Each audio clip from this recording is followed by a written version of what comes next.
Bismillahirrahmanirrahim.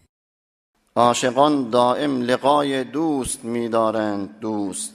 Derge murahet rezaye dost midarend dost. Ve'di didar çun der cennet amet lacerem. Aşıkan cennet beraye dost midarend dost. Mehbubumuz, Halıkımız, Malikimiz, hakiki dostumuz olun. İyemiz bolun Allah Tebareke ve Teala'nın yağşı atlarının gurrunu Müslüman doğulları. Emme 5-ci atı El-Kuddus, yani arası pek deydi. Kur'an'da 2 yerde giriyor. İkisinde de El-Melik diyen adı bilen bile. El-Melikul Kuddus, arası pek padişah deydi. Taravada okuyasa, taravan arasında. Subbuhun Kuddus, Rabbul Melaiketi ve Ruh deyip. Peygamberimiz yalan dua edenle Subbuhun Kuddus, Rabbul Melaiketi ve Ruh deyip dua etyenmiştik. Bir adam, enemiz Hazreti Ayşe radıyallahu teala anh'ın yanına varıp da Peygamberimiz gece teheccüd oturanını namaza duruyanca näme dua ederdi, näme işler ederdi, şonu bana aytdı verdiydi. Hazreti Ayşe radıyallahu anh'a dedi, senden önce hiçbir adam şunu menden dilemepti. Şunu soramaptı. Peygamberimiz gece yarına teheccüd oturanını ta teheccüd namazı duryança näme iş ederdi deyip soradın. Senden önce hiç kim soramaptı dedi. Peygamber sallallahu aleyhi ve sellem teheccüd oturanını 10 gezek oturan yerine Allahu Ekber, Allahu Ekber, Allahu Ekber derdi. İzinden yine 10 mertebe Elhamdülillah, Elhamdülillah, Elhamdülillah derdi. Yine 10 mertebe Subhanallahi ve bihamdih derdi. Yine 10 mertebe Subhanel Melikil Kuddus derdi. Yani ey bu naqstan pak bolun, arası bolun padişah deydi da 10 gezekte estağfirullah derdi. 10 gezekte la ilahe illallah deyip izinden Allahümme inni a'udu bike min zayqid dünya ve zayqi yevmil kıyame. Ey var Hudaya, men dünyanın daraşıllığından sana pena getiriyen, ahiretin daraşıllığından sana pena getiriyen ip dua edim, izinden teheccüd namazı, nefil namazı dururdu diye. İmam Ebu Davud rahimahullah rivayet ediyor. Kuddus näme deydi Hudaý Taala'nın 5-ci adı? Hudaý Taala görünýän, görünmeýän ayıplardan, noksanlardan pek zatynna, ef'alynna, atlarynna, sıfatynna, hatta iyi veren kanunu, şeriatlarını Hudaý Taala arası. Ama adamlarda bu kadar ayıpla var. Necre zindegimize getirmeli? Hudaý Taala arası. Sen zindegiğine arasılık getir Müslüman doğun. Vücudun arası olsun. Hafa işler etme. Hafa yerlerde görünme. Lehviyat, yani dünyana, dinine, peydasız aklın yedine düşme. Niyetin arası olsun. Ol efkar-ı şeytani, ya hıyanet etmek, günah, bir fikirle kellene gelmesin. Peygamber sallallahu aleyhi ve sellem diyor ki niyeti doğru olsa rızkı ruzu gineşirlik bolur deyiptir. Öğrenyen zatlımız, malumatımız ol batil o hurafi akideler bolmasın. Doğruca zat zihnimize saleyli.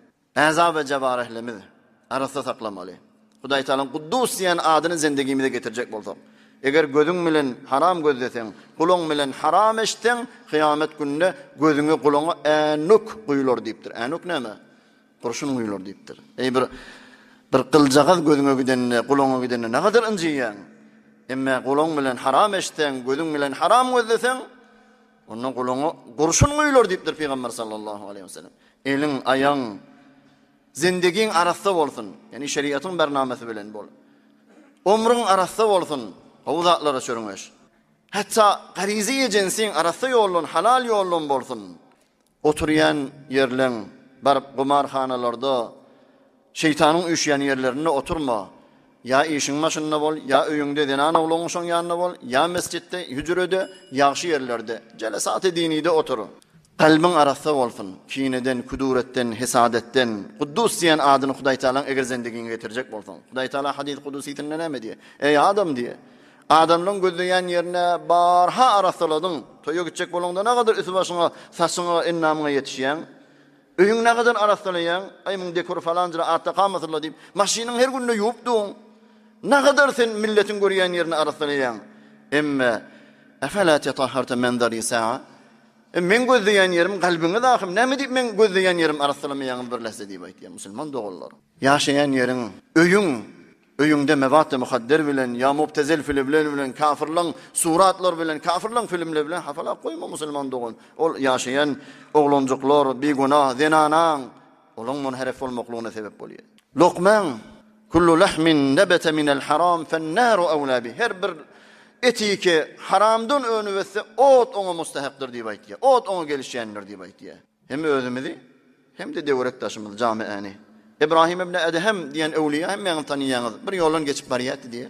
Görse bir ýaş oglan araq içipdir, mes bolup, bihuş bolup, agzyny köfürdüp ýaty diýe. Wa Hudaý Taalaň ady çykýan agyz şeýle hafa bolup ýatmalym diýip, suw getirip min agzyny arassalap, ýüzi gözüni ýuwuşdyryp, anassaja edip, ýoluň kenaryna gawja edip goýup gitdi diýe.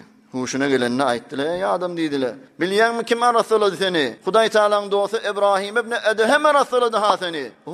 Ol arasalam bolsa men tövbe deýin diýipdi. Gözden tövbe etdi. Hudaý tebarek we taala İbrahim ibn Edhem'e giýje ilham etdi. Sene biz üçin oň agzyny arasaladyň. Hudaý Taalaň ady çykýan ýer şeýle hafa bolup, nejes bolup ýatmalym diýdin.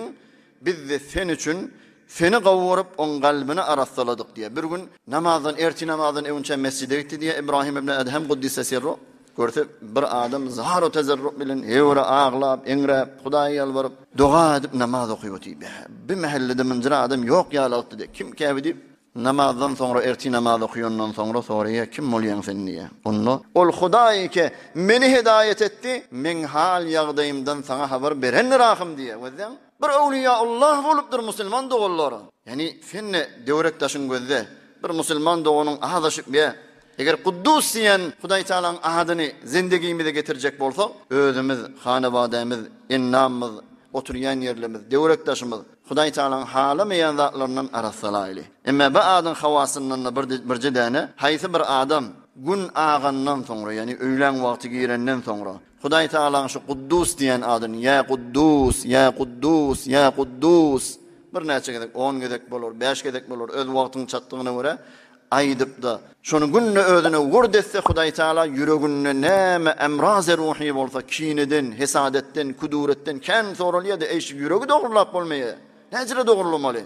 Ýolny öwretipdir awliýalar. Ya Kuddus, ey arasy, ey pek Hudaý Taala diýip şahadyny aýdy bersen, gün ağandan sonra ýürek aýna ýalap arasy bolup imandan, nurdan, muhabbetden, ýagşy ahlaklardan dolu bolar diýipdir awliýalar. Hudaý tebarek we taala ýagşy atlarynyň hormatyna hemmelerimiziň günäsini afwetsin. Hemmemize bu dünýede abry, ahirinde iman, ahiretde beheşte jawidan nasip etsin.